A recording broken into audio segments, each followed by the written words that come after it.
Yo, what's going on, man? Today is March the 3rd, 2024. It's your boy Chris, and this is the ChrisBeCappinn NBA show where I'm live on Twitter, also live on YouTube as well. We went old school today, man. Just bought out, didn't make the graphics and the presentation. We just gonna get straight to it. We only got about 50 minutes before the first game actually starts, and that will be the Philadelphia 76ers and the Dallas Mavericks. So I'll go over that game, and I'll go over the rest of the games as well. We got basketball pretty much all day long, man, starting at 1:10 p.m. Eastern time, going all the way until about 11:45 tonight when OKC will be taking on the Phoenix Suns. So as we get updated injury news as well, KJ Martin looked like he's going to be available to play. Kelly Oubre also listed in. Cam Payne just got ruled out about 5 minutes ago. So do me a favor, as I always ask, man, do me a favor, hit the like button, especially if you guys enjoy these shows on the weekend. Hit the like button for me as you guys join. Subscribe to the channel if you guys haven't already, and definitely turn the notification bell on. We're going to jump straight into it. I don't have a recap because I didn't place a bet yesterday. Talked about it being a janky slate, and it was absolutely exactly what I thought it was. Utah goes to Miami and, almost wins that game outright. They did cover the spread. We had Houston caught fire last night in Phoenix and ended up winning that game and covering that 10 spread pretty easily because they won that game outright. But it's a bunch of spots on the board for today.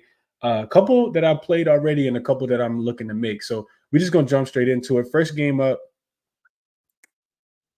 Okay, all right. So first game up, we have the first game up. We got the Dallas Mavericks and who will be taking on the Philadelphia 76ers. So this line actually opened at 7.5 last night, and it's still 7. It fluctuated between 7.5. I seen it go up to 8, then it go up to 8.5, and looks like it's still 8.5 out there right now. The total did drop, and that's what I was kind of more focused towards. I don't necessarily now, of course, Dallas is the much better team. Dallas is coming off getting mollywopped as well. I mean, they got smoked in that last game in Boston. And that was the last game of a 4-game road trip as well. Dallas did head-to-head wise. Dallas did beat Philly 118-102 in Philly back on February the 5th. That was one of the first games that Dallas had on that road trip. And I want to say they did that without Derek Lively as well. They were laying 2.5 points in that spot and won the game by 16. I just gave you guys the injury news. So you got Kelly Oubre is in. DeAnthony Milton will be out for this game, though. And Philly, they were laying that big number on Friday against the Charlotte Hornets. It was 11. I think they ended up winning that game by 7. They have not been covering the spread. One of the worst teams actually against the spread in the last 10 games.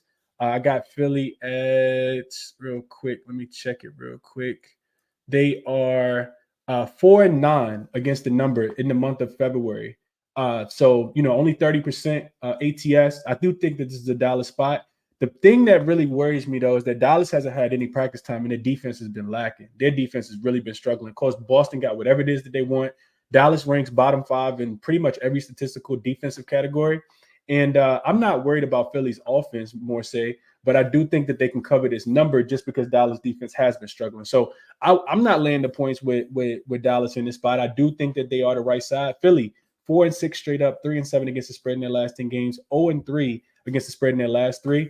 But like I said, the under, I think, is the better play. This total opened at 238.5 last night. And it's down to 236.5, and I agree with the movement there. Maybe because Kelly Oubre gets ruled in, you see the number go back up just a tad bit, and I would take the under. Lean under 238.5. Also lean Philly team total under 115.5. I think the best number was 115.5 minus 125 when I wrote it down last night on DraftKings. Philly under their team total in 5 of the last 6 games, and 6 of their last 7 as well. Dallas, we remember when they were at home, they were playing defense. 4-1 to the under in their last 5 home games.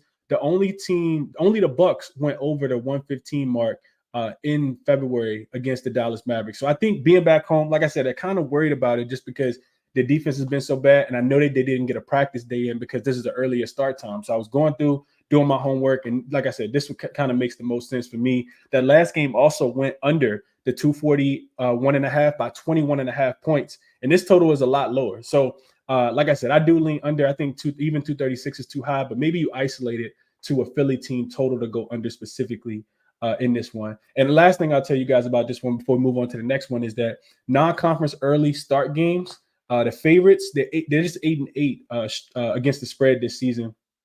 And like I said, Dallas didn't get their practice. If Dallas had got a practice in, I think I would probably lay the number with Dallas, but I think that they kind of need it, man. Philly is going to be scrappy. You get Tobias Harris back. That should help the defense as well. So that's how I kind of feel about that first game. And I don't even see where I made a banner for the first game. I actually had the wrong banner up the whole time. All right. Needless to say, it's cool. Whatever. We will move on to the next one. So we got two 3:30 games. And I do want to get to the chat real quick, see what you guys are saying on this game. What up, Estat, Young Harlow, Daryl, Tariq, my guys, always. 76ers play hard, probably cover. I think they could cover, man. I do think that they could cover. I don't like Dallas enough to actually lay the number with them. Maybe a live betting spot. What's up, Socks and Sneaks? Justin, my guy. What up, Courtney? PJ says, what a capper Chris is out here grinding for us on a Sunday. Absolutely, my brother. We always trying to cash, man. It's a beautiful slate. Beautiful slate. Tariq says he likes Dallas first quarter and first half. Socks and Sneak says he took the Mavs and Suns money line at plus 113. I do have a little money line parlay that I haven't made yet, but I'll share it with you guys at the end. As long as I don't forget. I don't even think I wrote it down yet, but I do got a little money line parlay that I like. Let's go to the next game. So we got the Clippers and the Timberwolves. A really difficult game to kind of handicap based on the injury news right now. And that's why I won't spend too much time on it. So big news for the Clippers is that Zubac is listed as questionable. I think he's missed the last 2 games in a row. And then you got Westbrook also. Westbrook fractured his hand. He's going to be out he broke his hand. He's going to be out for some extended period. He might not even be back for the regular season. Not sure how long he's going to be out. So the Clippers will be a bit shorthanded. The Timberwolves also may be a little shorthanded as well. Slow-mo's listed as questionable. Anthony Edwards reportedly, went to the hospital because the mother of his child was having his child. And that crushed us on Friday night because I had him in a money line parlay and I had the Kings team total under, and I don't even want to talk about it. But he is listed as questionable for this game. They didn't list him as questionable for personal reasons. They listed him as questionable for ankle. So in my opinion, I think he plays. His status is still to be still to be determined. Looks like he's a game time decision. Not sure if he's going to play. This is a double revenge spot for the Clippers. They lost both games so far this season against the Timberwolves, and they were actually favorites in both of those games. Now you catch them on the road with a 2-point spread, 1.5, depending on where you're shopping. I think that one of the things with the Clippers is they've really, really struggled. And this is something I remember from the last 2 times these teams matched up right before the All-Star break. The Clippers have really, really struggled with teams that have a lot of size. They for whatever reason. So if you want the Clippers in this game, you do want Zubac in my opinion. You definitely want Zubac to be in for this game. It's a game that I'm not playing, of course, with based on the injury information right now. I want Slow-Mo in and I want Anthony Edwards in if I want the Timberwolves. But the Clippers, they should be a little motivated in the spot. Got a confidence booster win. They absolutely smashed the Wizards, who were coming off the second leg of that back-to-back. The Clippers not in the greatest spot and watch this game because you'll see how hard the Clippers go to win this game. This is a conference game. Of course, everybody in the Western Conference is fighting for seeding. But in the Timberwolves will be as well, because if they lose and OKC wins, I think OKC can actually jump them and have the number 1 record in the Western Conference. So this is an important game for both teams, especially for the Clippers. I think their psyche. You want to be able to beat the number 1 seed. You don't want to be like the Lakers and be able to beat the Denver Nuggets and never be able to beat that number 1 seed or the team that you know is better than you or above you in the seed. And so the Timberwolves should take this game serious. However, they do have a game tomorrow. The Clippers should take this game serious. They do have a game tomorrow, back-to-back. They actually got to fly back home. They play the Milwaukee Bucks. We know the Bucks have been on fire, so it's going to be interesting to see what happens with the Clippers and see how hard they go in this game. The Timberwolves on the first leg of a back-to-back, but they got the Portland Trailblazers tomorrow, team that they continuously just mollywop left and right. So as far as the total in this one, both games have gone under the total. But like I said, I do think it's a game you kind of got to wait to see what happens with the injury news here. Let's see what you guys are saying here real quick before we move it on to the next one. I'm going to try to get out of here. Just running through what I got for you guys, and I'm getting up out of here. Not staying on here long today at all. I'm just finished the workout and took a shower. I'm hungry, and I do definitely want to go watch these games. Frank says, definitely risky. I think Sixers jump out early. Mike Sprinkle to race to 8. I could see that. Let's see. Roddy says, what's the deal, home skillet? What up, man? Appreciate you for tapping in. What's up, Malik, my guy? Chad says he may not have slept much coming from father of three. Yeah, that first night could be extremely motivating. He might use it as inspiration if you're talking about Anthony Edwards, though, Chad. Tariq says he likes the Clippers here. Think that double revenge spot is significant enough, even without Westbrook. Chad says, I hope he does. I got the Clips. Okay. Daryl says, we all make money if we live bet the NBA games. That's a fact. That's a fact. Shout out to Dr. Richie says, thanks for the Sunday show. Appreciate you for tapping in.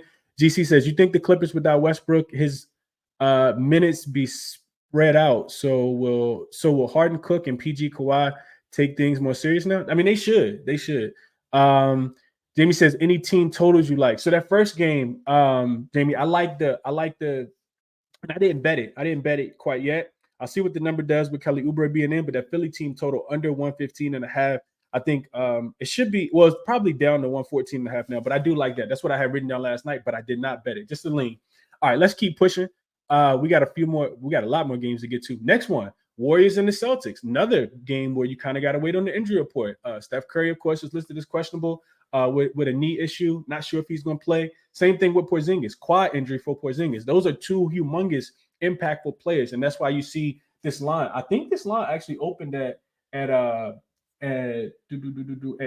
It was some 12s, and money come in on Golden State is down to 11, down to 10.5 at some books. And as good as the Celtics have been playing, the Celtics have been balling. So have the Golden State Warriors. I mean, these two teams are kind of hard to bet against either one of them right now. So in the month of February, I was looking at the 4 factors. This Boston team, they are plus 30 in their last 5 games. After the All-Star break, they are plus 30 in point differential. They're the number one in point score per 100 possessions, 136.3. Number one in effective field goal percentage. Number one in turnover differential. They're not turning the ball over. They are struggling to get offensive rebounds, but it doesn't really matter because they're making a bunch of shots. And they're shooting a bunch of free throws, 8th in free throw percentage as well. Defensively, turned up. 4th best defense, only giving up 106.3 points per 100 possessions. 2nd in effective field goal percentage. They're not fouling. Only 4th in free throw rate as well. You look at the Golden State team, same thing. 8. They've had to play more games though. They have played. So while Boston has only played 5 games since the All-Star break, this will be Golden State's 9th game since the All-Star break. They're plus 5.2 in point differential, 12th best offense, 15th best effective field goal percentage. They are turning the ball over, and that's something that could bite them in the butt here. 21st in turnover percentage, turning the ball over 14.4%, and they're not shooting a bunch of free throws. Only 25th in free throw rate because they shoot so many jump shots. So this is a game, like I said, you kind of got to wait. I know both of these teams have been balling. Golden State, 16-11 straight up on the road, 20-8 against the spread on the road, and they're 10-4 against the spread as road dogs. 4-1 in the last 5 as road dogs as well. Boston, like I said, Boston is, you just go through and look at Boston. This team is not really playing around with anybody right now. Really, really difficult to bet against them. But with them laying such a big number, Golden State being on such a hot run, Golden State is 8-2 straight up and against the spread in their last 10 games. I think the under is the best play in this game. I would stay away from the total. I would stay away from the side. I know that the total dropped just a tad bit. It opened at 231.5. It's down to 230.5. If Steph gets ruled in, Porzingis gets ruled in, this total will go back up. We know that the Boston defense is a lot better with Porzingis on the floor. And I do think that Boston can – their 3-point defense has not been that bad. We know all Golden State wants to do is jack up a bunch of threes. This is a revenge spot because Golden State did beat Boston. They were shorthanded in that game. They were actually 5-point dogs on December the 19th, and they won that game in overtime 132-126. If you remember, if you've been rocking with me for a while, you remember that next night we took the Kings in the second leg of that back-to-back for the Golden State Warriors, and they got smoked. Boston came out there and blew the doors, and that was a game where they were shorthanded. Just turned up on Boston, turned up on the Kings, and I think that's when we started fading the Kings, even when they had the rest advantage and when they were laying points at home. So this is a difficult game. Last game of a 4-game road trip for the Golden State Warriors. Last game of a 3-game homestand for the Boston Celtics. I do think you kind of got to wait on the injury news in this one. So those are my thoughts on this one. Couple other ones, and real quick, I do want to kind of go through the comments real quick on this one as well, and then I'll get straight to the rest of them. Let's see. What up, RL? He says, appreciate the Sunday show. GC says Celtics first half is the one. They have been really, really good against the spread in the first half. We've been talking about that for a while. Marcus says Dallas, Boston, let's go. GC says Celtics might let off the gas in the second half so the Warriors can get a backdoor cover. I could see that. One thing I will say about Boston, though, as bad as they were in the third quarter, they were a really bad third quarter team throughout majority of the season. They've done extremely well in the third quarter and the second half of the season. Just being a more complete team. So something to kind of take into consideration. What's up, Daryl? He got hot takes, says he likes the Mavs Celtics money line and the Magic first half on the money line. Those three is a minus 105. Okay. Let's see. Tariq says Boston are hot now. I like the over contingent on the injury report. I kind of like the under, but maybe it's a live play. Schedule loss for Warriors, and they know it. That's why they're resting. So the question is, why the Celtics take them? Will the Celtics take them lightly? If they do, bet Warriors. If not, take Celtics. I can see that.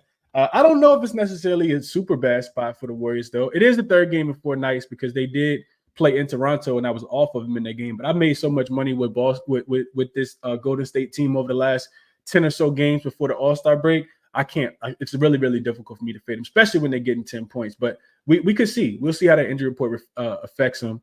Sniffin says, tricky Sunday slate. Choose wisely, fellas. I would agree with that. Absolutely. And Sox and Sneaks says, staying away from this game, but can't wait to watch. Yeah, sometimes you just watch. I agree with that. All right, let's jump back into it so we can keep going, get out of here before the game start.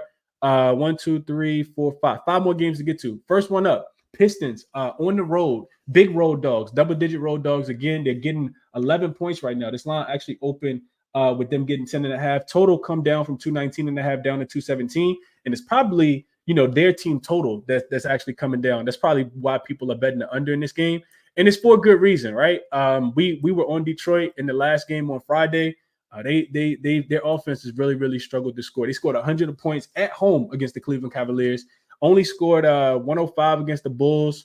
They did score 111 against the Knicks a few days ago, but against this Orlando team, they scored 109. These two teams just played on February 24th. They lost that game by 3.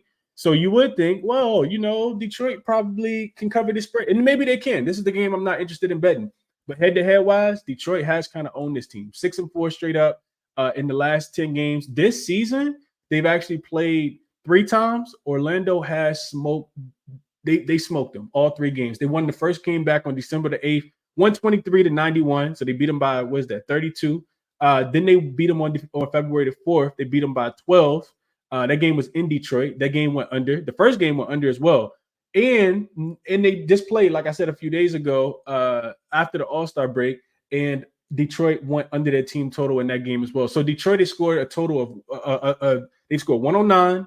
99 and 91 in the 3 games that they played so far. Even if you go back to last season, they only scored 102 and 106. So for some reason, Orlando has covered 5 straight against the spread, which is why you see this number so big. I'm not interested in betting this game because even though Orlando has been playing a little bit better basketball, I'm not quite sure what I want to do with this one. They didn't even cover the last one. So y'all do what y'all want to do with this one. Jonathan Isaac listed as probable. Sasser also on the injury report on the opposite side.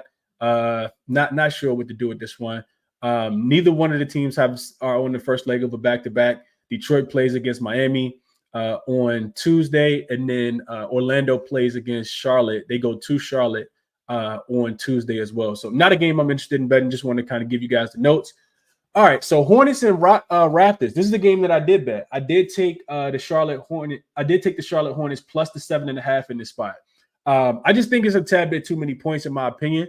That's really the breakdown. And I understand that Charlotte has struggled because I did look into the game. Charlotte has not done well on the road, only 11-19 against the spread on the road. They are 6-4 against the spread in their last 10 games. But and they've really struggled recently as well. But a lot of those, in my opinion, has been really bad spots. So the reason why I didn't want to take Charlotte on Friday, even though they were getting 12 points, 11 points, depending on when you got the number, was because they were in a terrible spot. It was 5th game in 8 nights for them.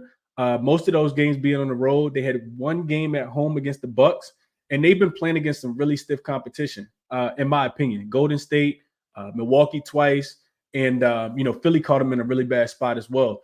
But I can't lay points with the Toronto Raptors, and it really comes down to just that, right? I've talked to you guys about how bad this Raptors defense is, and even though the Raptors were getting Golden State in a really good spot the other day, I said it's Golden State or nothing for me. Even though they were getting 3 points at home. So this is the third straight home game for them. But this Raptors team is not, they can't guard anybody. They gave up 120 to Golden State. They gave up 136 to Dallas, 122 to Indiana, 121 to Atlanta.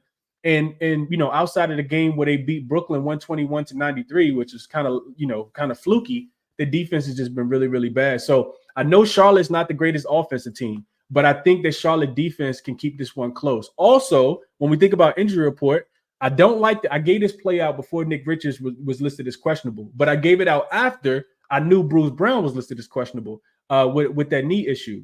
Toronto could sit Bruce Brown out. Hopefully Nick Richards is in. I did see that Brandon Miller is listed as probable. And also the big injury news, Scotty Barnes, in my opinion, the only defender on this team. I guess you could say Jakob Poeltl is a little bit of a defender. The only defender on this team also fractured his hand. He's going to be out for some extended time in that game against the Golden State Warriors the other day. So no Scotty Barnes, definitely not laying points with this Toronto team. And Toronto has played the Charlotte Hornets really, really good. They're 8-3 against the spread, 8-3 straight up in the last 10. They just beat them on February the 7th before the All-Star break in Charlotte, 123 to 117. But they are only just 3-7 against the spread. So this number was actually 8 last night. And before I could cap it, I fell asleep. Trying to cap the game, fell asleep. And I probably should have just got the 8, but I'll take the 7.5. I took it on Bet36 BetMGM. I think it was minus 115. But I do think that's a tad bit too many points with a team that's not playing a lick of defense right now in the Toronto Raptors. So give me the Hornets in this spot. I did take them in this spot. Let's see what you guys are liking here, and then we'll keep it pushing. Let's see. Sox's main ace says FanDuel got a 30% profit boost tokens right now. Tariq says, I think Detroit is the dog here. It's Sunday. Not betting it though. I would agree with that, Tariq. I'm not laying points with the Orlando Magic here. Not that many points. What's up to my guy Markel? He says, what's up, bro? He says, I have a heavy lean first half Magic, but I don't know if I'm going to get to the window yet. With how bad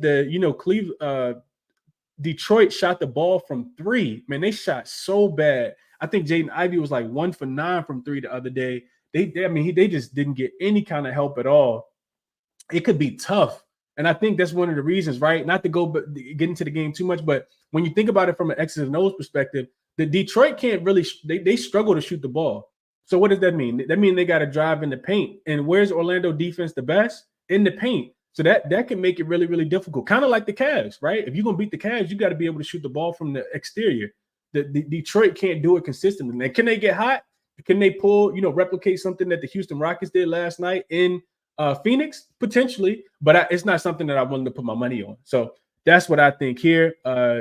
Let's see. GC says, good luck, headed to the gym. These are my favorite plays. He took the Thunder -2 last night, Pacers -6.5, and the Mavs money line. Okay, best of luck, GCB. I hope you cash them. And we definitely align. We'll get into one of those in a while. Chad says he got 8.5 at open. Shout out to you, Chad. You definitely got a better number. I still think we cashed the 6. It wouldn't surprise me if Charlotte won this game outright, if I'm being honest with you guys. If they get Nick Richards in, because Charlotte does struggle to rebound the basketball. They're one of the worst rebounding teams, in quite some time. But it wouldn't surprise me if they did. Looking at Charlotte real quick, since the All-Star break, 26th offensively, 21st in effective field goal percentage, 28th in offensive rebounding, but they are 12th defensively in points allowed, 5th in effective field goal percentage, opponent effective field goal percentage. They're not turning the ball over much, and they're allowing a lot of offensive rebounds. Now, one thing about this Toronto team, they're not getting a bunch of offensive rebounds in the first place. Toronto actually 24th in offensive. I'm sorry, hold on. Toronto they actually are. They're top 10 in getting offensive rebounds. So we need them to box out. If they can box out, they got a chance to I don't even think just cover this game, but still this game. Charlotte is a -4.4, and they've been playing against Milwaukee, a few games. So in point differential, and Toronto is just a 2.9 since the All-Star break across 6 games. So let's keep it pushing. But I do agree there. I definitely agree there. Let's see. What else? Doomer says over or under for the Magic game. The total's so low now, Doomer. I would only probably look towards a team total under for the Detroit Pistons side, but it's nothing that I played. Paul says Detroit covered the last meeting. They almost won that game. That was the game Paolo hit the game winner and got fouled by Duran on the fadeaway and hit the free throw. And that's what they won by. They won by that bucket and that free throw that he made. Tariq says he likes the under in the Raptors game. I lean under as well. Didn't get there because I lost some value there. That line opened at 225.5 down to 223.5. So I guess not too much value, but I do think it's an under type game as well. The Raptors could really struggle to score without Scotty Barnes being out there. Now, granted, you still got Quickly. Granted, you still got RJ Barrett. But, I mean, they don't have a bunch of other scorers. As long as you keep, the three-point shooters and you put a body on somebody like Jakob Poeltl, I think you'll be fine. Zinchi says, who did you take for the Clippers and Wolves? Not playing the game because I'm not sure who's going to play. PJ says, sounds like a Pistons team total under. I agree there. Socks and Sneak says Utah has small guards that could beat Magic bigs to the rim, which they had success. Ivy and Cade don't have that fast twitch, in his opinion. I agree with that, Socks and Sneak as well. Ladoko says Lakito says he took that under 237.5 in Philly Dallas. I might sprinkle a little bit on that under as well. I do think that's the right side. What's up, Tasha? Any first quarter bets? No first quarter bets. Thick Pet. None at all. Chad says RJ over his points, his usage has to go up with no Barnes. I would agree with that. That makes a lot of sense. Maybe him and Quickly. That makes a ton of sense. Brian says, do you like Halliburton assist bounce back? Absolutely. Could see Halliburton going over his assist prop as well. Let's keep it pushing, though. Let's keep it pushing. We got a few more games to get into real quick. And like I said, I'm trying to be off here before the game start. So next game up, somebody just asked about Halliburton. We got the Pacers and the Spurs. And of course, we know the Pacers they got smoked, man. I'm upset that I didn't take the Pelicans. That was one of the easiest games. I know a lot of people said, Pacers first half. Said the Pelicans first half, and the Pacers looked terrible. I mean, they look really, really bad. So you got one team that's coming off, a 20, I think it was a 20-point loss, and then you got another team that actually covered by 20 points because I was on OKC on Friday, probably the worst play I made all season, but it was just a half unit play, so I guess not too bad. But yeah, OKC never really showed up against the Spurs in that spot, and that was the Spurs' first game back home after that 9-game rodeo trip. San Antonio's not done extremely well, but they on the season just 6-21 straight up. They are 5-5 against the spread in their last 5 games. Indiana 4-6 against the spread in their last 10 games as well. As far as the injury report, no big injuries. I think Doug McDermott is listed as out. I think that is. Honestly, I don't. Champagne also, he's listed as out. I'm not sure how much that means for San Antonio. Of course, we know that Victor Wembanyama is gunning for the MVP, for the Rookie of the Year, and he probably is going to get it. The Pacers did beat the brakes off the San Antonio Spurs. They beat them 152-111, laying 8.5 on November the 6th. That game flew over the total, which was 237.5. You see this total open up a little bit higher. And has it been bet up? It has been bet down 242.5. So money come in on the under in this spot. I don't know, man. I have no idea, honestly. The Pacers also got a big game on deck coming up against the Dallas Mavericks. And the San Antonio Spurs, second game back home, they actually go out on the road. They not far because they'll still be in Texas, and they play the Houston Rockets on Tuesday. So both of these teams have a day off. I kind of lean Pacers in this spot. I do think that they can, should be able to get whatever it is that they want. I'm just not big on San Antonio. I know that they've covered, 4? They've covered 3 of their last 5 games. I have no idea when they're going to play well and when they're not. 4 of their last 5 is what they've covered. They've been playing a little bit better defensively. 6-3-1 to the under in their last 10 games. It's just not a game that I'm super interested in betting. I do think the Pacers win though, and this is what I was considering. Haven't done it yet, parlaying, just taking the Pacers money line, and I don't think the Mavs going to lose today. So taking the Mavs and the Pacers on the money line together, I think it came out to be like a -120-ish is what I was looking at for that money line parlay. Kind of staying away from the spread in this one, but I do think the Pacers bounce back and get that bad taste out of their mouth. They lost that game by 27 points to the Pelicans, and Halliburton had his worst game of the season. He played terrible in that game. That game was over with before it started. Pacers jumped out. Pelicans jumped out on them early, getting that revenge. It was 48-26 at the end of the first quarter. So Pacers early in this spot, they should, come out and want to play well. And you probably want to fade San Antonio off of a 14-point win as an 11-point dog. So that's a 25-point swing there as well. I'm not buying what the San Antonio Spurs are selling. Let's keep it pushing. 2 more games to get into real quick, right? Yeah, 2 more games. The Knicks will be in Cleveland. This line actually opened at 5 last night. I said, man, I kind of want to take the Cavs. Can't do so, though, because we don't know the status of Donovan Mitchell. He missed the last game, of course, still listed as questionable in this one. And without him, I'm not. I know that this Cleveland Cavalier team got a win on Friday against the Detroit Pistons, but this Knicks team is not the Detroit Pistons, not even close, specifically on the defensive end. So the line moved to 6.5, which indicates to me that, Cleveland is probably going to have Donovan Mitchell in this game, but I haven't seen anything confirmed yet. The Cavs have not been covering spreads, even with that win and cover in Detroit the other day. They're just 3-7 against the number. We know that they had actually failed to cover. I think it was 6 in a row as well. The Knicks also not covering, just 1-9 against the spread in their last 10 games, 3-7 straight up in their last 10 games. They will be injury-wise, same thing. No Julius Randle, no OG Anunoby. Of course, Mitchell Robinson continues to be out. Isaac Okoro listed as probable. Karis LeVert, who also missed that game on Friday, listed as questionable. This is a game where I kind of feel like if Cleveland's going to win, I know that the Knicks have not been good. I know that, like I said, 1-9 against the spread. But and there's playoff revenge as well, right? We know that the Cleveland Cavaliers were the 5 seed last season, and it wasn't really close. The Knicks were clearly the better team in that spot.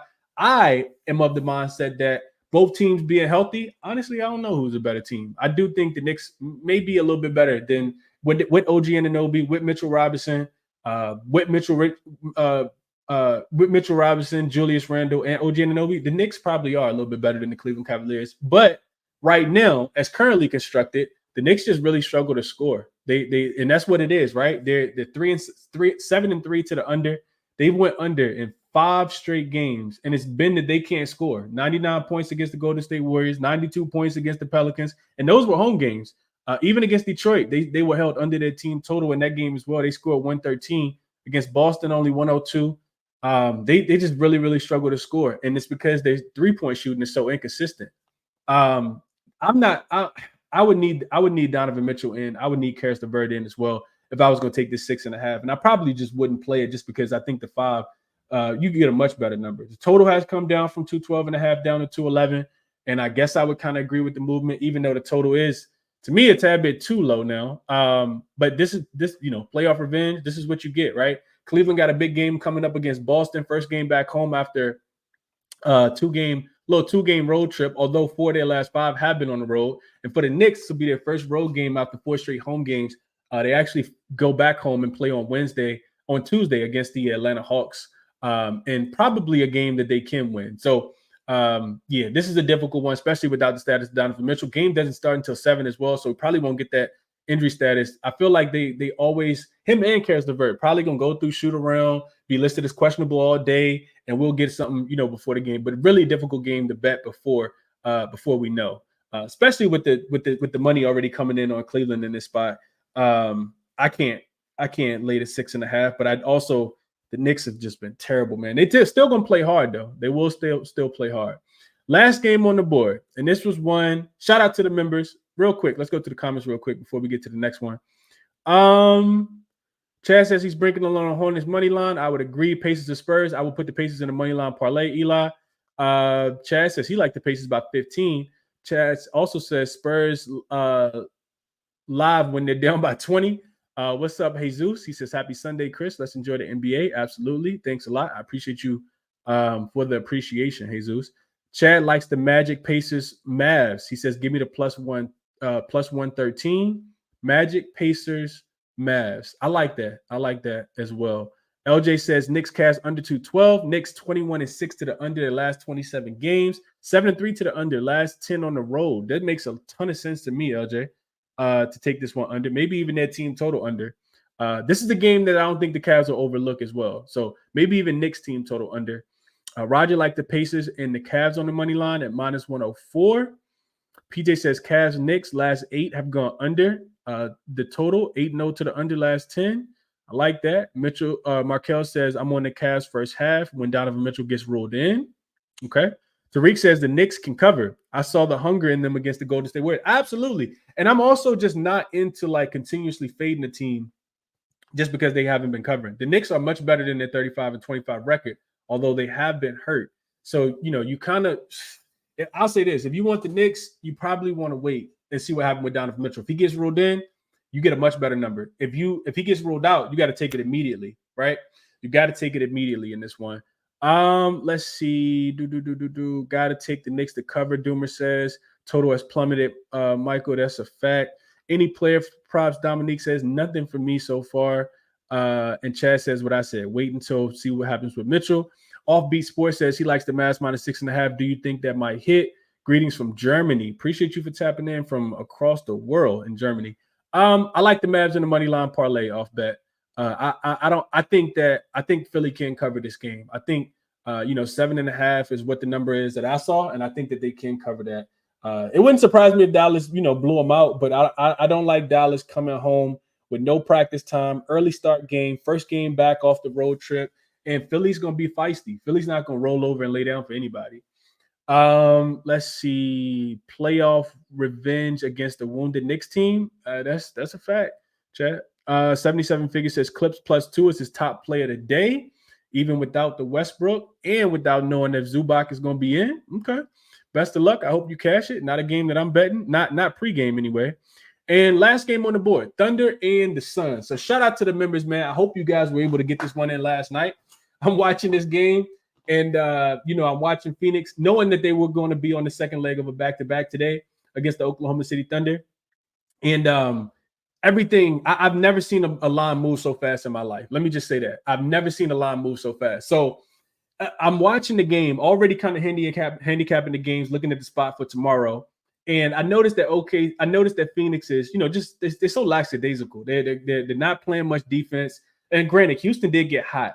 And every time, Phoenix would cut into the lead and get it down to about 3, down to 4, because there was double-digit leads. They jumped out. Houston jumped out on about 20 yesterday.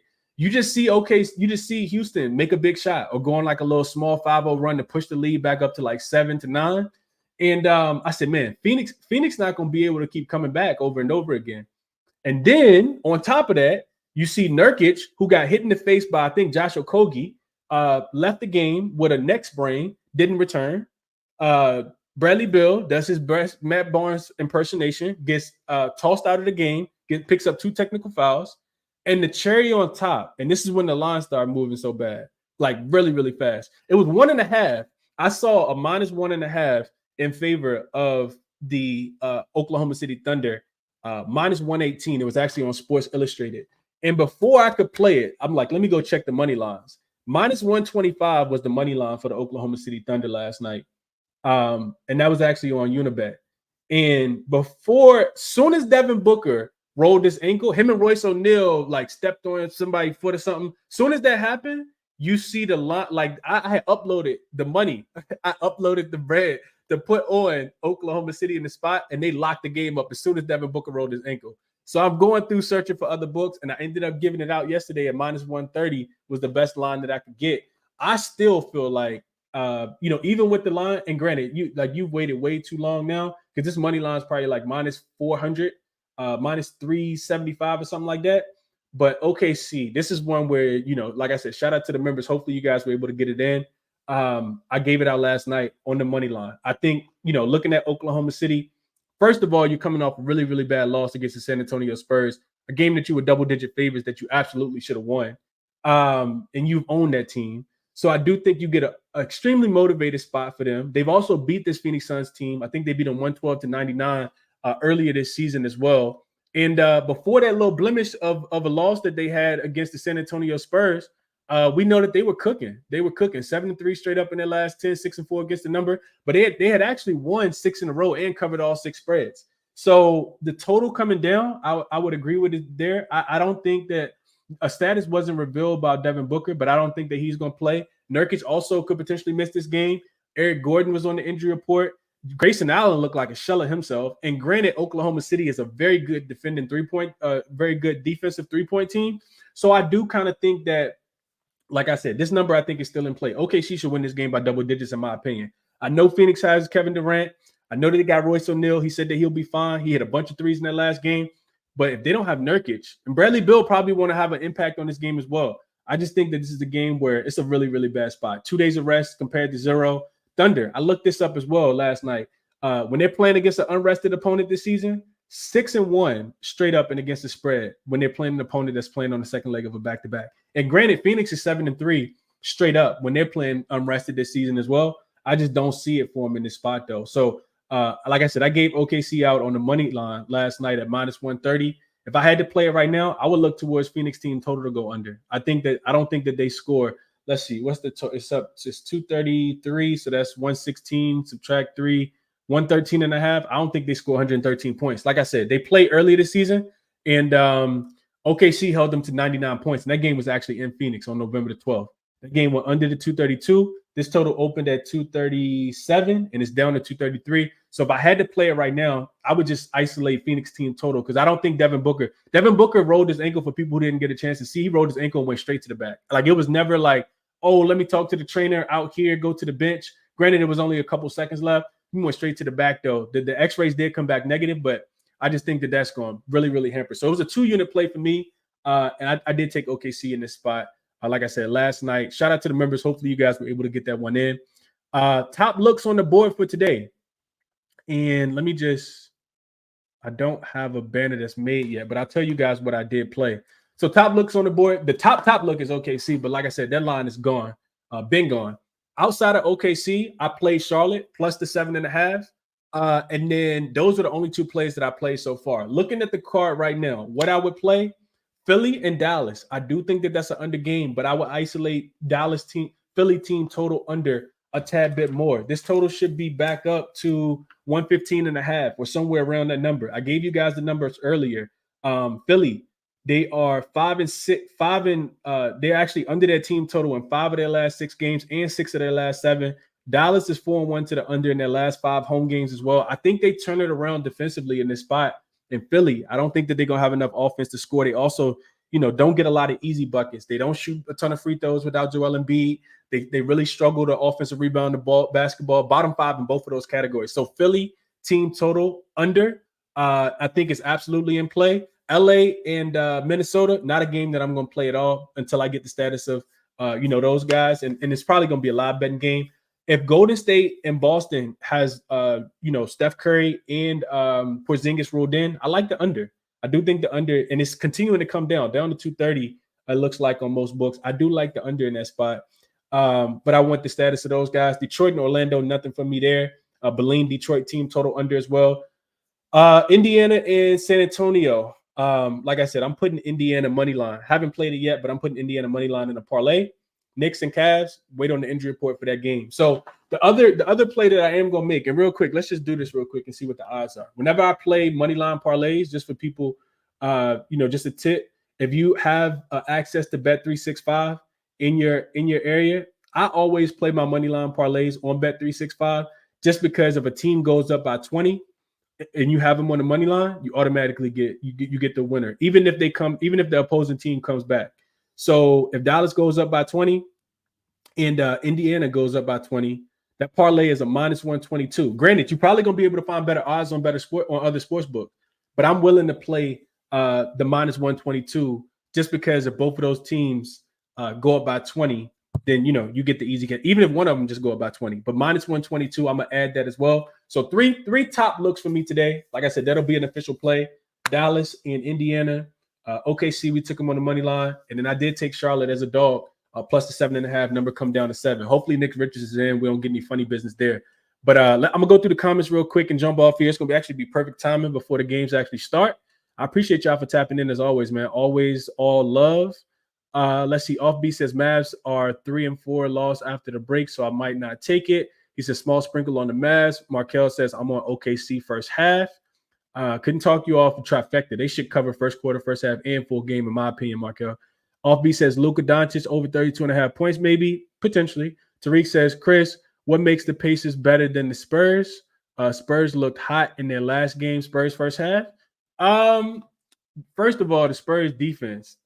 I know it's not the greatest not the Spurs defense. The Spurs, I don't think the Spurs gonna be able to stop the Pacers offense. So looking at it real quick, since the All-Star break, San Antonio is a -7 in point differential, 1-5 straight up. The only win that they got was that OKC game, and they shot the 3-point ball really, really well in that game. If you go through and look at the numbers, I don't think that they're going to be able to replicate that performance. So some regression from the Indiana Pacers, 20th in scoring, points per 100 possessions post All-Star break, 17th in effective field goal percentage. They're turning the ball over at a really high rate, top 10 in turnover percentage. Offensive rebounds, they rank bottom 10 in free throw rate. They're not getting to the free throw line. 24th in free throw rate for the San Antonio Spurs, Tariq. Looking at them defensively, they're giving up 118 points per 100 possessions, which ranks them bottom 8th. So we're talking about a Pacers team that is what, 9th in points per in scoring post All-Star break at 118.8. So I think Indiana should, and you get the motivational spot, losing by, going down by 20 points in that game against the Pelicans. I just think that it's a really good spot for the Pacers here. I could be wrong, but we'll see how it goes. San Antonio also not forcing turnovers. They are third in limiting opponent offensive rebounds, so I guess that's good for them. But I just think that they get rolled over today. RL says he laid the 2 with OKC before the Suns game even started. I like it. 77 Figure says, be careful, OKC backers, this line getting out of hand now. I think they either win by 10 or they potentially lose the game. 77 Figure. I don't think it's going to be a game that's going to be close at all, but I could be wrong. Oh, Me Too says, what up, Chris? You mentioned it before, but what's the sports books with the slowest moving lines? Slowest moving lines, Sports Illustrated by far one of the slowest. Hard Rock moves pretty slow. Unibet moves pretty slow. And Betfred. If you guys have access to Betfred, Betfred is definitely their top 2. So Sports Illustrated and Betfred, definitely the slowest moving sports books, in my opinion, based on what I have here in Virginia.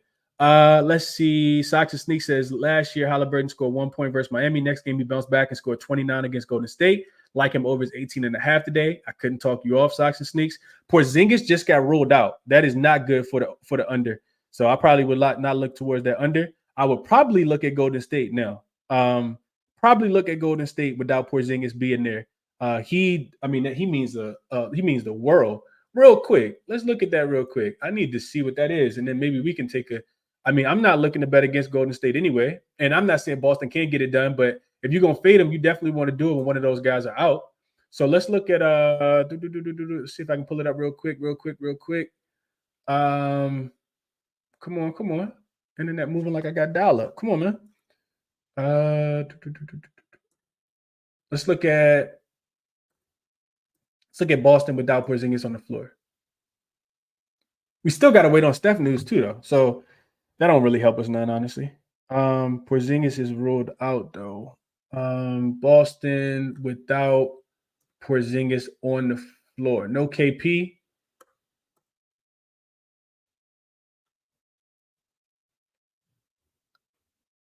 They're plus 8.3 with no Porzingis.